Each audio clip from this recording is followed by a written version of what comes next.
This week on Q&A, Thomas Schatz, president of Citizens Against Government Waste. He talks about his organization's efforts and the efforts of others, including several members of Congress, to bring attention to government waste over the years. Thomas Schatz, Citizens Against Government Waste. You're president of it. You've been around that organization for almost 30 years. What's it do? It is an organization created following the release of the Grace Commission report under President Reagan. And Peter Grace headed the Grace Commission, and Peter and Jack Anderson, the syndicated columnist, took President Reagan's advice, which was to not let the report gather dust on a shelf, and they put together Citizens Against Government Waste, and the lobbying arm of Citizens Against Government Waste called the Council for Citizens Against Government Waste. So the job of the organization is to uncover, expose, publicize, and eliminate government waste, fraud, abuse, and mismanagement. What's the pig book? The pig book was started in the early 90s. I believe 1991 was the first pig book. And following the release of a list of unauthorized programs, which was done under President Reagan in, I believe, 1988, we got the idea of taking that list and kind of figuring out how those expenditures were getting into the bills if they really weren't supposed to be there under the rules.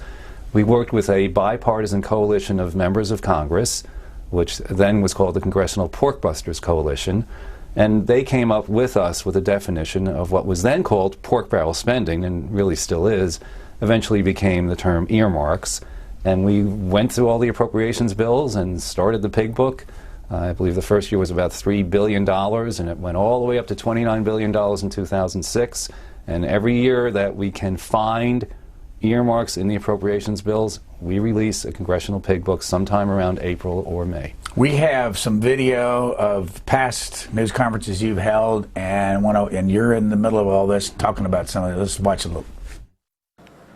Senator Ted Stevens funneled nearly $30 million in pork to his home state of Alaska in this fiscal year. There's $17 million for construction at 2 National Guard bases and an Air Force base. Senator Charles Grassley had the biggest project, $50 million for an indoor rainforest in Coralville, Iowa. The Soaking the Taxpayers Award goes to Senator Grassley for this money. That's only the down payment on a $225 million project that we're all going to pay for, because Iowa is contributing so far absolutely nothing. The longest running earmarks, which this year received $5.9 million, is the East-West Center in Hawaii. The center has received 10 earmarks worth $103.8 million since 2001. I'm sorry, since 1997. It's been around longer. All added by Senate Appropriations Committee Chairman Daniel Inouye. Remind you of anything? Well, it's still there. It's all still there. Well, the indoor rainforest was always one of my favorites. And it turned out that Coralville decided not to spend the money. They shopped it around the rest of the state, and they never built it. North Carolina, Sparta, North Carolina, once was supposed to get $500,000 for a teapot museum. That never happened because some of these require matching funds, and at some point a lot of the locals say, wait a second, we're going to have to spend some of our own money to do this. So earmarks over the years have been some of the most ridiculous projects that one could possibly imagine. All of that was true. We don't make it up. And unlike the old days when we could figure out exactly which member of Congress put in the earmark, things have changed. It's a lot more difficult to determine who has inserted the earmark into the appropriations bills. The mention of the East-West Center out in Hawaii, $5.9 million or whatever, and $100-some million over the years, how does that kind of a thing happen? And what does it do? Does it do something that we need? Well, there really used to be a North-South Center, and that is now fully funded by the private sector. The East-West Center should be funded the same way. It duplicates a lot of other programs. I mean, even President Obama said it shouldn't be funded by the federal government, and he likes to fund pretty much everything. So this is an example of a member of Congress, in this case Senator Inouye, who was either chairman or ranking member of the Appropriations Committee. At the same time, Senator Stevens of Alaska was either chairman or ranking member, depending on which party was in charge, of course, and they kind of split a huge pot of money. Per capita, Alaska and Hawaii and West Virginia were really always the top three, and that, of course, was Senator Byrd of West Virginia. They write the bills, they have the last chance to put in their particular projects, and that's how it gets in. It's not an open process, it's behind the scenes, and the East-West Center is still there because the new senator who replaced Senator Inouye, Senator Schatz, no relation, keeps putting it in there. Now, you've done this for almost 30 years. Why did you start with this center in the first place that you've created, Citizens Against Government Waste? Well, we started out following the report of the Grace Commission. I joined the organization after working for 6 years for Congressman Hamilton Fish Jr. from New York, came in 1986. And over time, we started looking at how can we best get people to pay attention to wasteful spending. So we tend to find things that are interesting, a little different, easy to understand, because the government is so large. An organization like CAGW has to cut through a lot of the noise and cut through a lot of the other things that are going on. You know, members of Congress talking about all the wonderful things that they're doing, and try to get people to be more involved and make it a little more personal so that they understand the impact on them and their families and their children and grandchildren. It was a big thing for Peter Grace to talk about the impact of the national debt on our children and grandchildren, because they will be the ones, if we don't get our fiscal house in order, that will suffer and have a lesser standard of living, which would be really the first time that one generation would pass on to the next, not a higher standard, but a lower standard and more debt. You went to school in New York at which branch of the New York? It was, well, when I went, it was SUNY Binghamton, State University of New York at Binghamton, now Binghamton University, one of the 4 state universities in New York. Moved here to do George Washington Law School. Went to GW Law. What was your reason to want to do law? I thought it would be a good thing to do, and my brother had gone to Georgetown, and so neither of us practiced law for very long. I did for a couple of years, and then had a lot of friends who worked on Capitol Hill, heard about the job opportunity to be legislative assistant, eventually legislative director for Congressman Fish. He was from New York, certainly fit with my philosophical interests, and after 6 years on his personal staff, a friend of mine who worked for something called the House Wednesday Group, who happens to now be our chairman of the board, Steve Hoffman, he said to me, I heard about a position at Citizens Against Government Waste. And of course I knew about the Grace Commission, which was only about 2 years previously had issued its report. And I went there and have been there ever since. We're going to get down in the weeds, maybe too much in this hour before it's over, but before we start that, I want to show you some video of an interview that was done with William Proxmire, former senator from Wisconsin. From 1975 to 1988, for 13 years, every month he issued something called the Golden Fleece Award. Let's watch Senator Proxmire. I'll tell you about one other golden fleece. This was a fleece that we gave to an agency that spent $103,000 to try to find out whether sunfish that drink tequila are more aggressive than sunfish that drink gin. Sunfish. You know, there's all kinds of places in Wisconsin you could go to get volunteers for that kind of a program. How do these things happen? They happen because people are hired to spend this money. And in order to spend $1 trillion, which is our present budget, you have to have thousands of people spending money as fast as they possibly can. And they come in and they'll spend $50,000, $60,000 before coffee in the morning, then another $100,000, and it goes on and on and on, day after day after day, and pretty soon money loses all significance. I'll ask you, how does it happen? Senator Proxmire is exactly right. It's so big that it's very difficult to get things under control. People may recall, of course, when Senator Dole ran for president, he wanted to get rid of 3 departments, which Rick Perry forgot one of them. But it was, those kinds of things are so difficult to do these days because the money is spread out all over the place. The Government Accountability Office every year issues a report on duplication and overlap, which interestingly was something that then Senator Barack Obama and Senator Tom Coburn pushed for together. They also pushed for more transparency in terms of how the money is being spent. But the reports from GAO describe the duplication. For example, one of their reports said there are 209 science, technology, engineering, and math programs, or STEM programs, throughout the federal government in 13 agencies. So if someone could get rid of the Department of Education, Congress could eliminate the Department of Education, there would be 12 other agencies, including the Department of Defense, that has a program for STEM, science, technology, engineering, and math, education. One would think in any other organization you'd have one place where education would be done, just in a department or an agency or whatever it might be.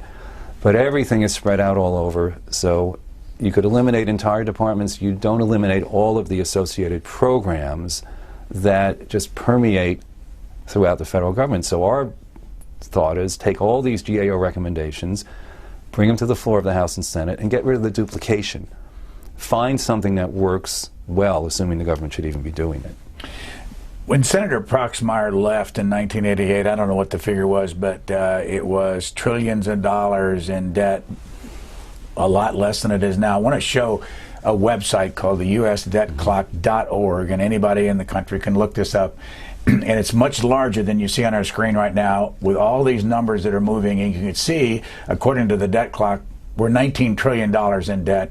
And there are lots of other figures on there. As a matter of fact, you can even find out how many automobiles were sold the last month by the different automobile companies. What do you think of this? What do you not the debt clock so much, but what do you think of this kind of money that's moving around in this town? Well, one of the things to look at is this gross debt to GDP ratio says 104.3%. In other words, the debt is higher than the total output of the United States. Not a good position to be in, and particularly when we depend on other countries, given the global economy, to help support that debt. They buy our treasury securities, therefore they're buying our debt. And everything's intertwined now. It's not good to be dependent on others for how the country is being indebted. By the way, the first Golden Fleece Award in 1975 for the National Science Foundation for squandering $84,000 to try to find out why people fall in love. I'm sure something like that is still going on over there. The National Science Foundation has been on lists from Senator Coburn, now Senator Langford, many others. Look, some of these studies may have merit, but a lot of them are duplicative. A lot of them don't really help everybody around the country. It just doesn't make sense. Second one, back in 75, to the National Science Foundation for spending over $500,000 to determine under what condition rats, monkeys, and humans bite and clench their jaws. Well, given the rat population around Capitol Hill these days, I don't think I want to know the results of that one. Selective service back then for a $98,000 contract given to study the all-volunteer army concept in foreign countries 2 years after an all-volunteer army was adopted by the United States. Well, again, not a surprise. This is the way things work. Washington tends to be reactive, not proactive. Nobody thinks ahead. They're always thinking about, what have we done before? How can we keep funding that? And then they don't solve problems. That's part of the process, too. You asked earlier, how do these things happen? It's not planned like any other organization. In another organization, you're setting goals first. You're looking for solutions to a problem. Then you're determining, how can we get there? Then you determine the budget. The budget is not first in most organizations because they have to figure out how are they going to get money to support what they're trying to do. One of the recommendations of the Grace Commission was to change the name of the Office of Management and Budget, OMB, which is the executive branch piece that does the budget, and change it to the Office of Federal Management, so that management would be the title, not budget. It's not an exciting thing. Most people don't think of it as being all that interesting, but it's extremely important to the thought process in Washington. If they did management first, and then they did budgeting next, they'd be setting goals, they'd be looking for results. They wouldn't pay for something until they had proven that it works. The solution tends to be, we spent $100 million, it didn't work, let's spend $1 billion. Maybe it's not that much, but I wouldn't be surprised if that's the solution. And it's not just Democrats, a lot of Republicans as well. I mentioned those 209 STEM programs. A third of them came into being after the Republicans took over the House and Senate. So everybody likes to spend money on things that they like. People tend to think, well, Republicans want more defense, Democrats more non-defense. They get together and they just spend more. Here's some more from you and these news conferences where you have a person standing, I assume it's a person, standing next to you in a pig suit. Right. Let's watch. Taxpayer outrage has grown steadily over the past year, demonstrating that chairmanship has its privileges. Outgoing Senate Appropriations Committee Chairman Mark Hatfield has directed more than $405 million worth of pork to his state of Oregon since 1991. That includes a $2.6 million grant for a marine science center named after, you guessed it, Mark Hatfield. $1.7 million to improve the shelf life of vegetables, which was served up by Senator Patty Murray of Washington, who bragged about bringing home $55 million in pork in the 2007 defense bill. There's also $1 million that now Speaker of the House Nancy Pelosi got last year to fund the Military Intelligence Service Historic Learning Center, which will preserve the site of the U.S. Army's first language school established in 1941. Senator Thad Cochran, the ranking member of the Senate Appropriations Committee, who received the Thad the Impaler Award for his $490 million in pork.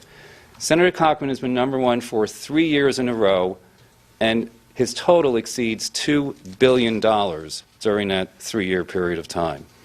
Standing next to you is Senator Jeff Flake, and I'm not sure whether he was a congressman at that time or not, but the point I want to ask about is, how embarrassing is that for these members to stand next to you as you're blasting one of their colleagues? Well, they don't have a long list of pork, and in most cases, no pork at all. Senator McCain has been to these events longer than anyone else. And he has been the leader on the elimination of earmarks and pork barrel spending for 20-plus years. Senator Flake came into the House. Right away he got involved. Of course, he's still involved in the Senate. He puts out his own reports. The members that care about it have had an impact. The moratorium, which I want to talk about further, but there would not have been a moratorium on earmarks without people like Jeff Flake and John McCain and others who stood up at these events. Let me show the cover of the report that Jeff Flake puts out, and he did it in December of 2015. It's called Waste Book, the Farce Awakens. And it looks a little bit like Tom Coburn when he put out a waste book like this. Did he follow this on purpose? Yes. In fact, Senator Langford, James Langford of Oklahoma, who was elected when Senator Coburn retired, spoke with us almost over a year ago, in fact, about what he was planning as well. So there was a book from Senator Langford, $100 billion in savings, the waste book from Senator Flake. Senator McCain has looked at waste inside of the Pentagon. He's issued, I think, 3 or 4 reports. So it's wonderful that the idea that Senator Coburn had is proliferating among senators, and even a congressman, Steve Russell of Oklahoma, is getting this information out to the public. Because the more that this gets publicized, the easier it is to keep making the case that something needs to be done about wasteful spending. Deficit's lower. People think, oh, let's go spend more money. The appropriators, members of the Transportation Committee love to spend money. They need to be reminded there's still waste. We'll show you Senator Flake in a moment, but here's from his book. I'll just read you one paragraph. A U.S. Air Force contract with NASCAR totaling nearly $1.6 million that included autograph sessions with Eric Almirola at an Air Force recruiting booth, meet and greets, and other appearances by Richard Petty, and 20 Richard Petty driving experience ride-alongs. What is the government doing spending money on this? In fact, that's an example of Jeff Flake and John McCain bringing up this kind of expenditure, and the Pentagon is now not spending that money. So this is one where they really looked at it and said, why is the Pentagon sponsoring events? And it turned out that they were paying sometimes to have the Pentagon come to these events. So they said, look, if the military wants to volunteer and spend some time at sporting events, fine. But it shouldn't be transactional. They shouldn't be doing this, and that's a good case why these, a good example I should say, of why these things need to continue to be done. Because eventually some of this waste goes away. He has another one in here called Hipster Parties. I don't know if you've seen this one. Quote, will you be there to help a hipster in need, unquote. That's the question posed by Help a Hipster movement that has received nearly $5 million of taxpayer funds from the National Institutes of Health over the past 5 years. The project organizes parties at bars and nightclubs featuring indie rock bands, local artists, and DJs, as well as other activities aimed at enticing hipsters, quote, to take a stand against tobacco corporations, unquote. I think we're spending enough against tobacco corporations, all the taxes, the tobacco settlement. It seems like a ridiculous waste of money. And who's really going to go to such an event and try to convince people not to smoke, which in some ways is the easiest way to get people to continue smoking. Tell them not to do something, they tend to do it. A lot of those efforts have been a big waste of money at the federal level. One of the quotes in there from one of those that were part of this study says, hipsters are hard to define because being hard to define is part of their culture. They initiate trends, and for the moment, that seems to bring a focus on flannel, facial hair, skinny jeans, and off-kilter hats. To identify the hipsters, government-paid researchers use photos of people in various modes of dress and style, asking young people to describe them. If a particular look screamed hipster over and over, the researchers use that as a guide. It speaks for itself, and it's just absurd to be spending that kind of money on something that is, they don't even know what kind of impact it will have or has had. If you can't find the people or identify them, how do you know whether it works? How many people quit smoking because these people showed up at events? Here's a bit of Senator Jeff Flake. Our own space agency, NASA, can no longer even launch astronauts into orbit. Yet NASA is spending $1.2 million to study the impact of microgravity on sheep. NASA is also spending $280,000 to develop plans to build a cloud city on Venus. The Pentagon is spending $2 million to teach robots how to play jazz, and $2.5 million in part to create a robot lobby greeter. National Institutes of Health spent about $1 million, as I mentioned, on the monkey on a treadmill study. The purpose of this research? To determine if other studies can be conducted of monkeys on treadmills. I think everybody will have to agree this is totally bananas. So how much do you work with people like Senator Flake? We're in constant touch with Senator Flake and others about these kinds of wasteful spending. By the way, he mentioned the monkey on a treadmill. They've also funded shrimp on a treadmill and a mountain lion on a treadmill. And the mountain lion one, the researcher had to shop around to find a treadmill big enough for the mountain lion, and it was determined how long they could run and how fast they could run. Who decides that these kind of monies are going to be spent on these kind of projects? The federal government gives money, Congress gives money to the National Institutes of Health, National Science Foundation, and others, and they have these peer-reviewed studies that apparently having this kind of money means they're getting too much. And the NIH budget was expanded dramatically over the last 10 years to do research on diseases, not to do these kinds of things. And we want to cure diseases. We want to cure cancer and Alzheimer's and AIDS and everything else. But this really takes away from more serious and needed efforts at these agencies, and it puts them in a bad light when you do this kind of thing. You mentioned the gentleman that took Senator Coburn's place, Senator James Lankford from Oklahoma. He's got a book out called Federal Fumbles, and here's Senator Lankford talking about it. Is there one example in this report that particularly gets you, that particularly irks you?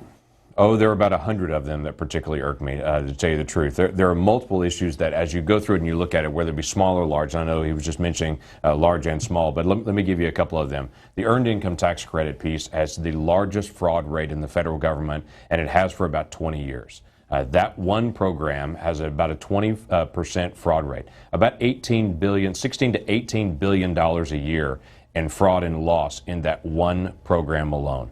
That goes year after year. Lots of people catch me at home and say they want to take care of the IRS and what's happening with identity theft with the IRS. The IRS has methods that they could put in place to be able to protect the identity of individuals so their identity is not stolen and have false tax returns put in. If we don't deal with that, we'll continue to have more and more money in the billions of dollars go out the door and a lot of hassle for Americans as their identity is stolen and false tax returns are turned in on their name.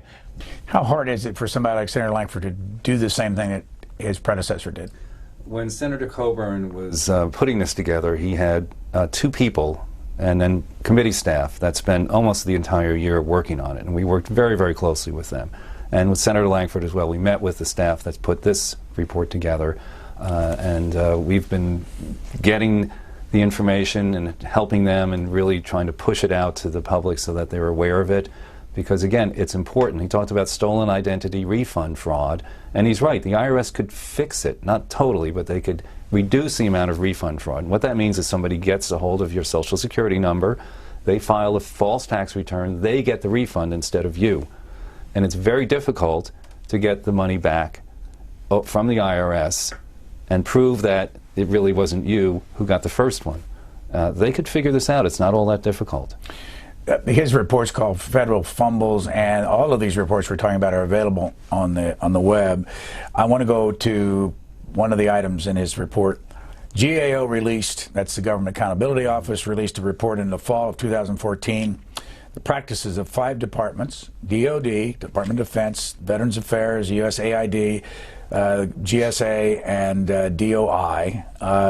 GAO found these departments spent a combined $3.1 billion on workers who were placed on administrative leave from 2011 to 2013, $775 million of which went toward the salaries of 57,000 employees who were off work for 1 month or longer.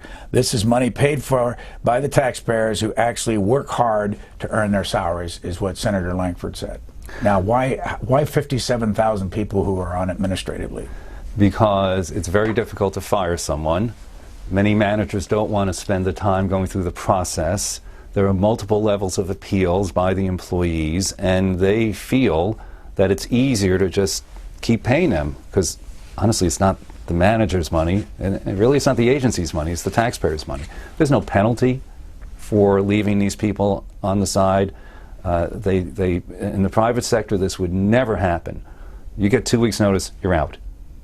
Sure, you can appeal, but most of it just doesn't work the same way in Washington as it does in the private sector. You may recall Jimmy Carter came in. One of the first things he wanted to do was reform the civil service system, and nobody really talked to him much after that.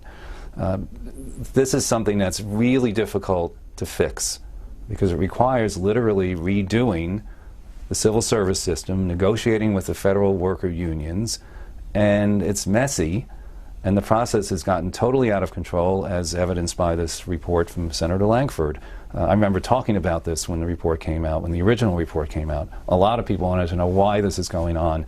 And it really is systemic, and Congress needs to do something about it. They could pass a law that says you must resolve these cases within 30 days, period.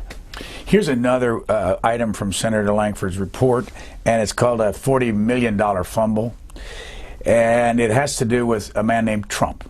There's a hotel being renovated down on Pennsylvania Avenue, very close to the White House, and it's the old post office building.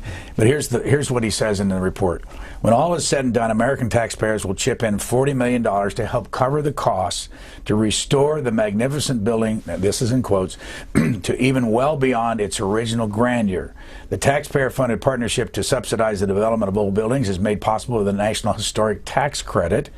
The credit allows an investor to claim 20% of rehabilitation costs for certified historic structures or structures in historic districts, and 10% of the rehabilitation costs for building built prior to 1936. And this is all about, and there are others in here, Donald Trump's deal on rebuilding that which is going to be making a hotel out of it. What do you think of that? Well, if it hadn't been Donald Trump, it would have been someone else. The question is this an appropriate use of tax dollars? Is it the right tax credit? Those kinds of things would all disappear if the tax code was reformed, lower the corporate tax rate from the highest in the industrialized world, 35%, everybody else is 25 or below. And if that's done, all these other tax breaks should disappear. One of the reasons it exists is because the corporate rate is so high, and it's difficult for some companies to invest in these kinds of projects because they are expensive. When you're rehabilitating an old building, I'm not saying it's right, I'm just saying it's what it is because of the way the system works. And there's a big lobby that is going in, the developers are going into Congress and saying, I would love to do this project, but you better give me a tax break. State and local governments do the same thing. But again, if you had a lower corporate rate and just a straight investment tax credit, this wouldn't exist. Jim Risen, who was got a lot of publicity working for the New York Times as a reporter, and it was a complicated issue on whether or not he was going to be charged in court of not giving up his sources, but that's not the point of what I'm going to show you. This is a clip from a Q&A interview that we had with James Risen back in 2014, and I want you to try to explain this.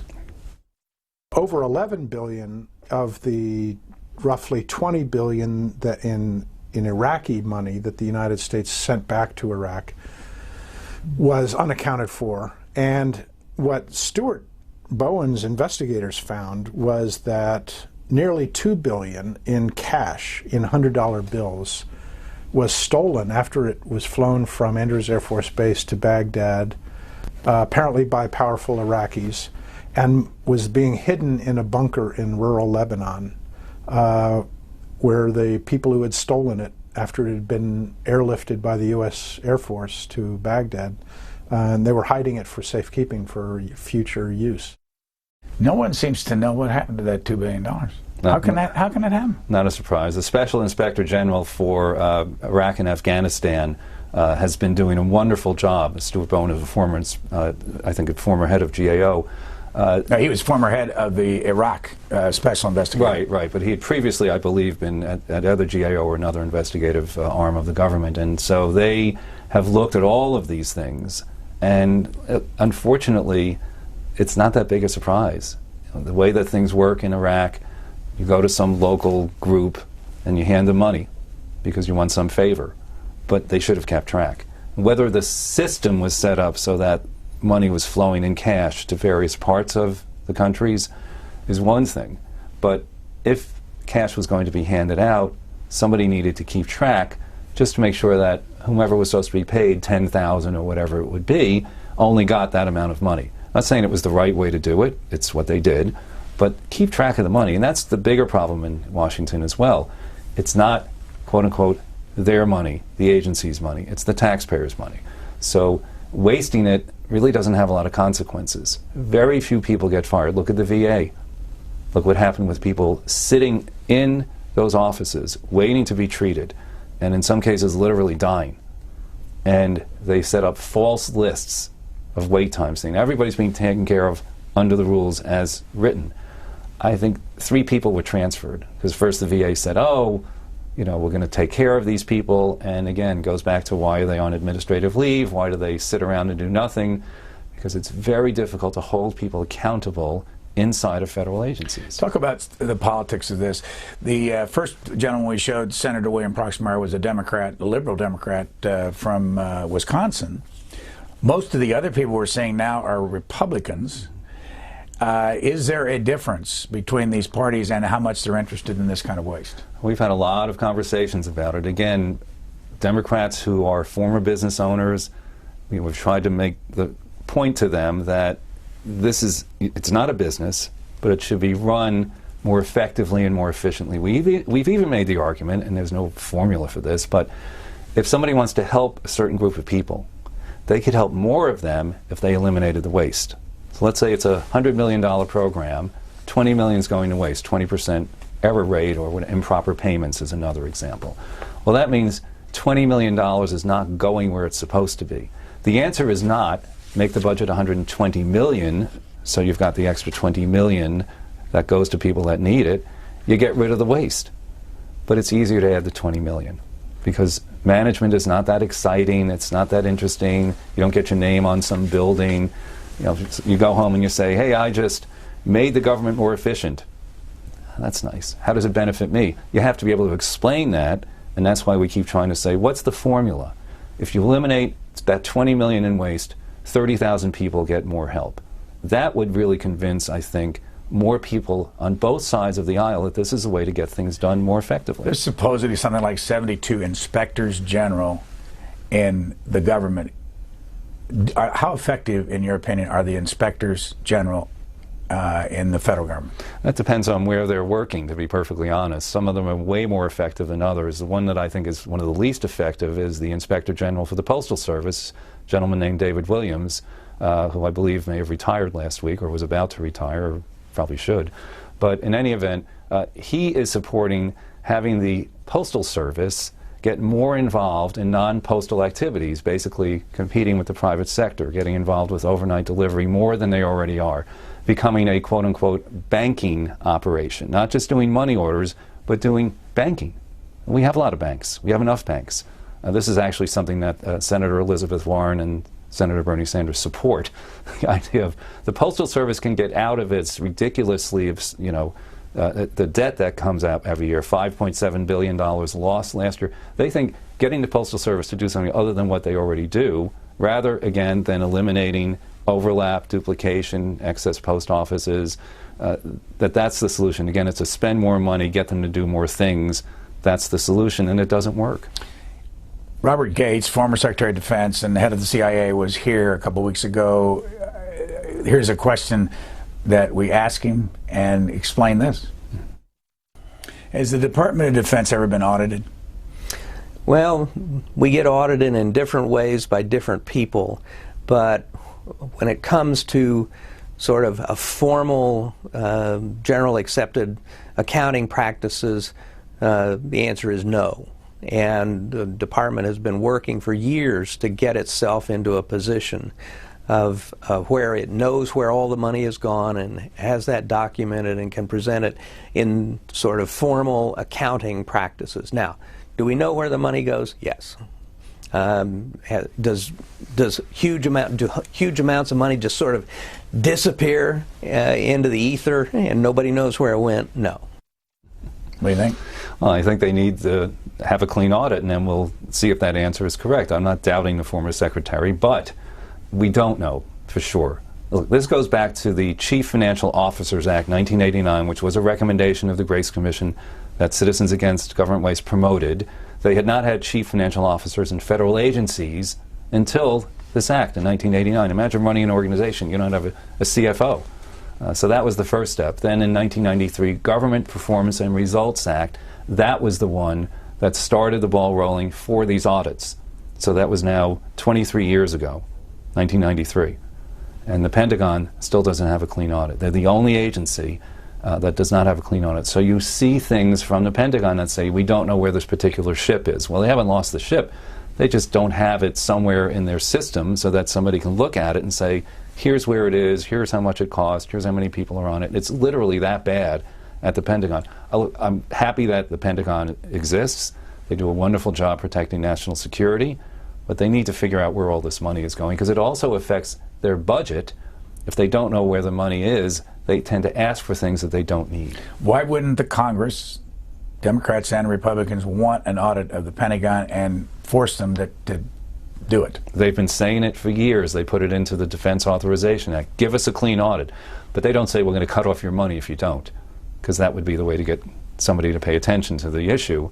But they have been pushing it, bipartisan effort. They've been pushing this for years. Every time a Secretary of Defense comes up and talks about the budget, they say, get us a clean audit. And they say what Secretary Gates said, we're working on it. There's a famous conservative economist that thinks all this is a waste of time. I want to show you Milton Friedman.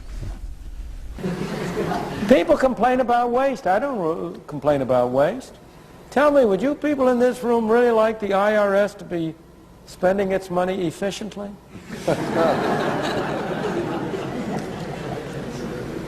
Now, obviously, in general, we don't like waste. But one of the effects of this is that government doesn't have as much control as you might think it would. Because you and the other businessmen, you see, you have a war. You have a few 100,000 or 1 million bureaucrats. And you have 200 million people figuring ways to get around the bureaucrats. And generally, we mostly can outsmart them. Now, that wastes our substance and makes us poorer, but at least it preserves some element of our freedom. That was 120 million Americans ago when he made that statement. What do you think of that take? Well, I've heard this many times, and I've certainly heard Milton Friedman say it. It's to us, waste can be a little bit subjective, but it's the mismanagement part that people, I think, really need to pay attention to. And we think the more that is talked about, no one likes mismanagement of their assets, resources, anything else, because that means you're not getting what you think you should get out of it. And people also need to think about the money that they pay in taxes being like an investment. People are watching the market, goes up, goes down, and they certainly see that every day. But nobody sees exactly what's going on here in Washington. There's very little transparency, and therefore it's easy to kind of make fun of it, it's easy to talk about it, it's amorphous, it's too big. People know a lot more about the state and local expenditures. My father was president of our school board, and everybody in town knew about the budget, and they went and they supported it because it was explained in meetings, and people went, and it was close to home, literally. And that's one of the problems with dealing with and trying to get spending in Washington under control. But to say that waste helps people, I think, is just completely wrong, because it means money is not going where it's supposed to go. And like everybody always tries to figure out ways to get around certain things. By the way, you might not, you may want the IRS to be a little more effective. Just collect the taxes that are due under the law and then go away. But when they allow people to have their identities stolen, it means that they're not doing even some basic work. Your organization is how big? How many people?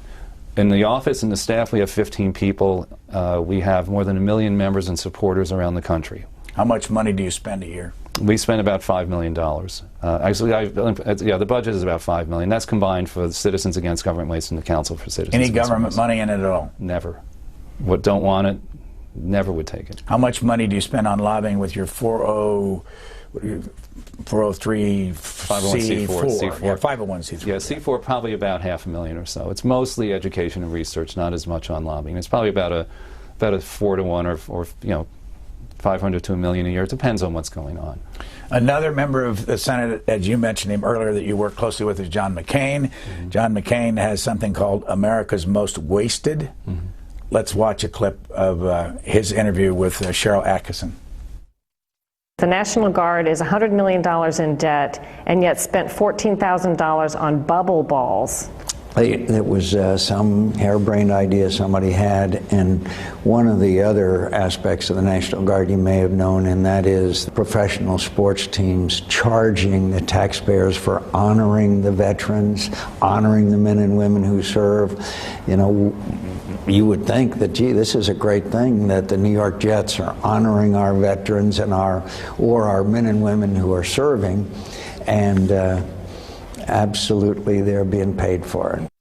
In his America's Most Wanted, wasted, time to arrest, Washington's out of control spending, here's another one. In July 2012, the Army Research Development Engineering Command awarded a $50,000 year-long grant to researchers at the Adventures with Elephants facility in South Africa to investigate whether African elephants' unique and highly acute sense of smell could be used to sniff out bombs.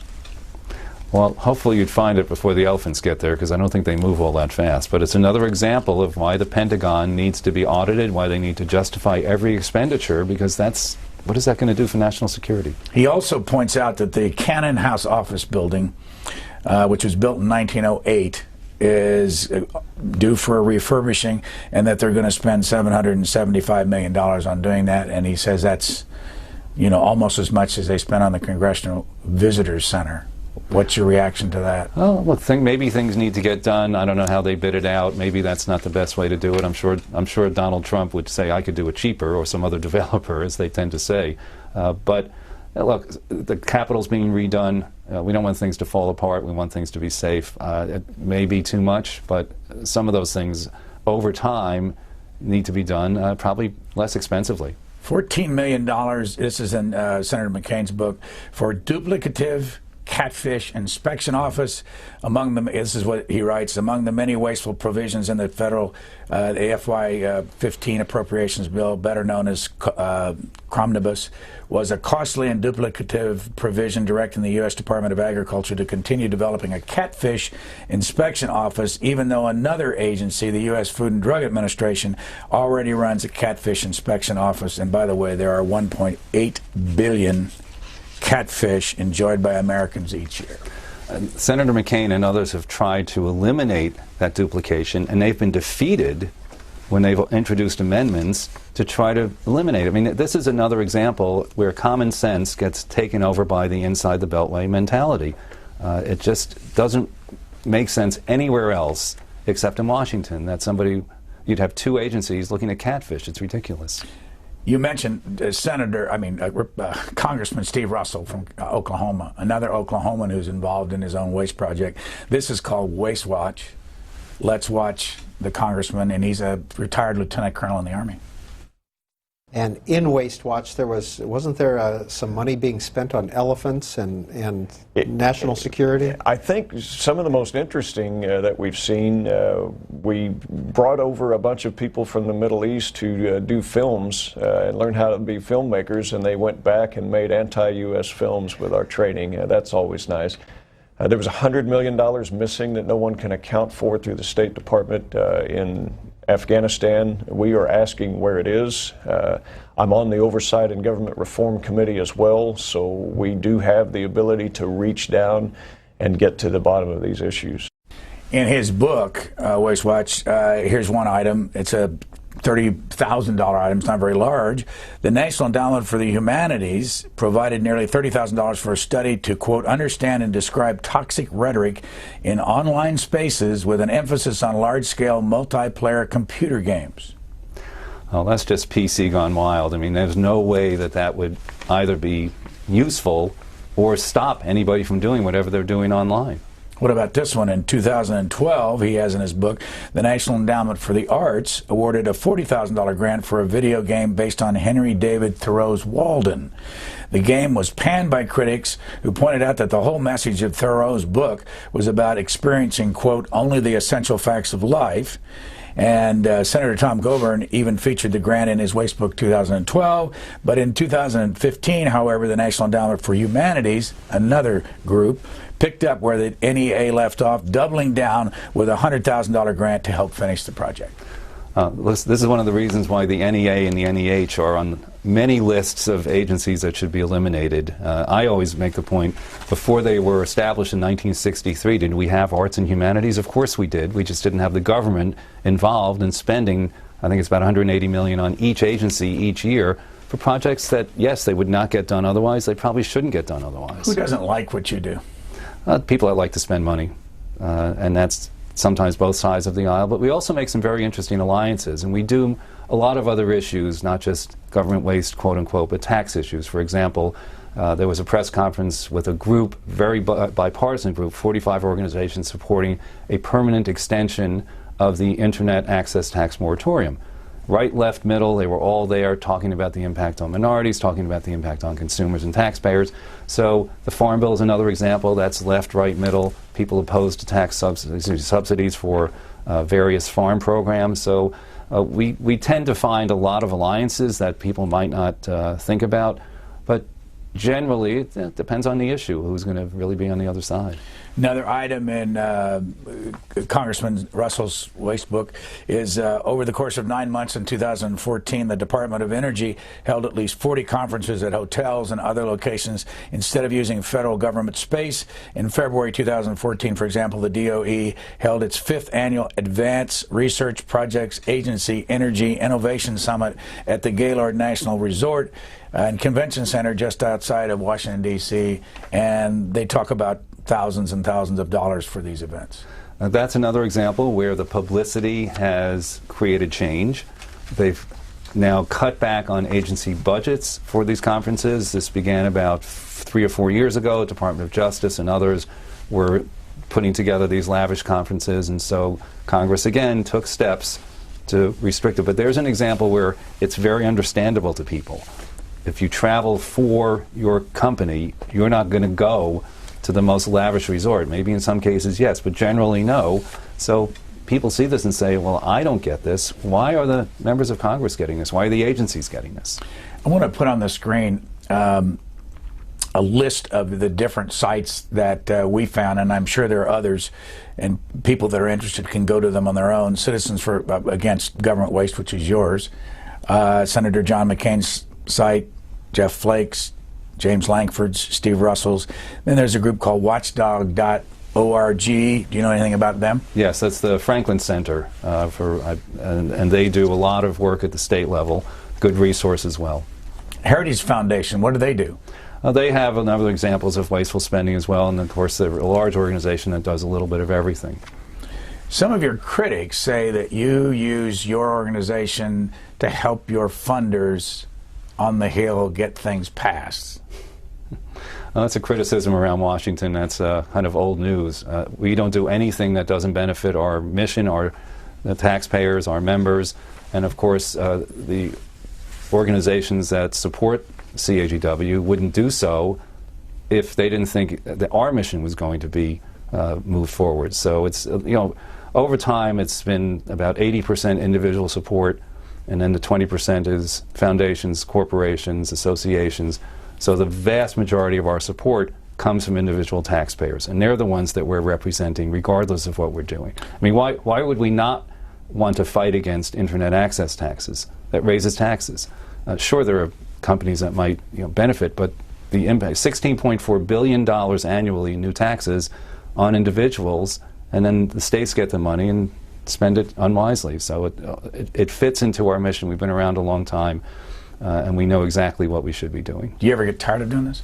No, and I've been doing it for a long time. Spent 6 years on Capitol Hill with Congressman Fish, as we mentioned earlier. And so I've been at CAGW since 1986, and every day I love going in there because we really try to get things done that benefit the taxpayers. Talked about William Proxmire earlier, and here's one that goes way back in his Golden Fleece Award. The Federal Aviation, I'm getting this from Wikipedia, the Federal Aviation Administration was named for spending $57,800 on a study of the physical measurements of 432 airline stewardesses, paying special attention to, quote, the length of the buttocks, unquote, and how their knees were arranged when they were seated. He gave the award to study of sex life of the screwworm fly. How much credit do you give Senator Proxmire for starting a lot of this stuff? You mentioned the screwworm fly. The screwworm research was in the pig book for many, many years. Unfortunately, those things kept going. Look, he really was, I think, the first one to start identifying this kind of wasteful spending. And after that, a number of members of Congress and organizations took up this fight, and we talked briefly about the moratorium on earmarks. None of that would have come about without a bipartisan effort and finally convincing the Senate, after both the House and even President Obama said, let's put a moratorium on earmarks, although we keep finding them for our congressional pig book under our definition. According to the House and Senate, there aren't any. And even under our definition, there were few compared to the old days when we reached $29 billion in 1986. I got to read you a couple others from his days. United States Department of Commerce for spending $500,000 to build a 10-story replica of the Great Pyramid in Bedford, Indiana, begun in 1979. The money proved insufficient and the site is currently abandoned. I remember that one too. It's funny you mentioning a lot of things I remember from Senator Proxmire because, as you know, I've been here a long time. Look, all of those helped lay the groundwork for getting rid of a lot of these earmarks and moving toward this moratorium. Here's one. U.S. Department of Defense for $3,000 to determine if people in the military should carry umbrellas in the rain. I'm not surprised, having been here for so long, that those kinds of expenditures take place. Look, the Grace Commission helped publicize the $436 hammer and the $640 toilet seat, both of which were part of a procurement by the Pentagon. How do you do your work? What's the most valuable tool that you have to find these different examples of what you say are waste? Well, there's so much more information available now, which is helpful. We certainly were in business long before the internet, and then you'd have to go up. In many cases, we didn't even get copies of the bills. You'd have to go up and read them sometimes in the clerk's office, or go to a member of Congress and get something ahead of time.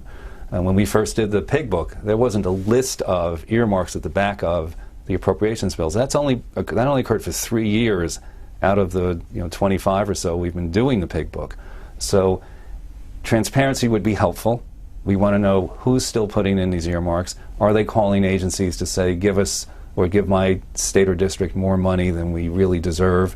And so that's really part of what we now do. There's reports, as you mentioned, inspectors general, GAO, members of Congress that we've discussed. It's all there. It's a matter of having the will to do something. Here's from the pig book, the last one you put out, $5 million for abstinence education. Since 1996, the United States has spent more than $1.8 billion for abstinence education programs. Congress has added 129 earmarks worth $23.2 million for such programs since fiscal year 2001. In fiscal years 2008 and 2009, former and the late Senator Arlen Specter was responsible for 47 abstinence education earmarks in Pennsylvania, worth a total of $1.4 million. And we're talking about abstinence from sex. Correct. That's right. What's the government doing getting involved in that? Well, we always have fun with that one because we always say we'd like them to just abstain from spending all this money on ridiculous projects like abstinence education. Sometimes they set themselves up pretty well. But this is a perfect example of why people are angry at Washington. We have some charts from your, we're going to put on the screen. One is the pork barrel spending 1991 to 2015, and you can see it on the screen there, and there's a huge dip. What happened? Well, the 2006, as I mentioned, $29 billion. The moratorium came about in for fiscal year 2011. The 2 years that you see zeros were years that they had just an omnibus bill, not individual bills. They simply spent everything they spent the prior year, so there were no specific expenditures. And we're nicely and really hopefully almost back where we started. So even under our definition, which as I mentioned differs from Congress, where they say there are none, we're having fewer and fewer earmarks. This year we might be up again from the $4.2 billion that we had in 2015, but we'll see. When will your next pig book come out, and if people want it, where can they find it? We plan to put it out April 12th or 13th, just before Tax Day, possibly the week before that, but in early April, and it can be found at CAGW.org. And anything coming up in this report you can tip us off to? Well, there'll be more money spent on alternative energy at the Department of Energy. This is something that Senator Mccain has talked about. Biofuels at the biofuels at the Department of Defense, not energy. That's where it should be spent. It is, I think, lower than in previous years, maybe $40 million instead of $100 million. So progress in terms of that type of expenditure. There'll be more money spent on the M1 Abrams tank, more earmarks for something that the Pentagon doesn't want and doesn't need. There are 2,000 tanks sitting in the middle of the desert. It can only be used for certain types of warfare. So there's Pentagon's always the biggest. It doesn't want those tanks, but the Congress says you're going to get them whether you want them or not. Exactly. Who's behind that? Oh, everywhere those tanks are made. They're made all over the country. Parts are made in a lot of places. You know, just a quick example of something that was a local thing with the alternative engine for the Joint Strike Fighter, and the JSF itself is wasting a lot of money. But the alternate engine was something the Pentagon didn't want through two administrations, George W. Bush and Barack Obama. Secretary Gates, in fact, was involved in it. Said, we don't want it. But it was being built in Ohio and Massachusetts. Those members kept pushing it, and finally we got rid of it. But that took 5 years. Our guest has done the same kind of work for 30 years. Where's home, by the way, originally? New York, Long Island. On Long Island. Mm-hmm. And he is the president of the Citizens Against Government Waste and the author of the Pig Book every year. And we thank Thomas Schatz for joining us. Thank you, Brian.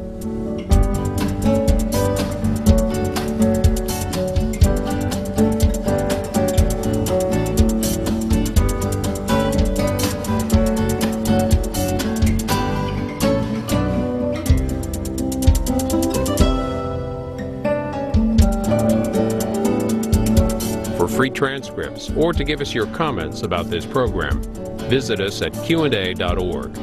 Q&A programs are also available as C-SPAN podcasts.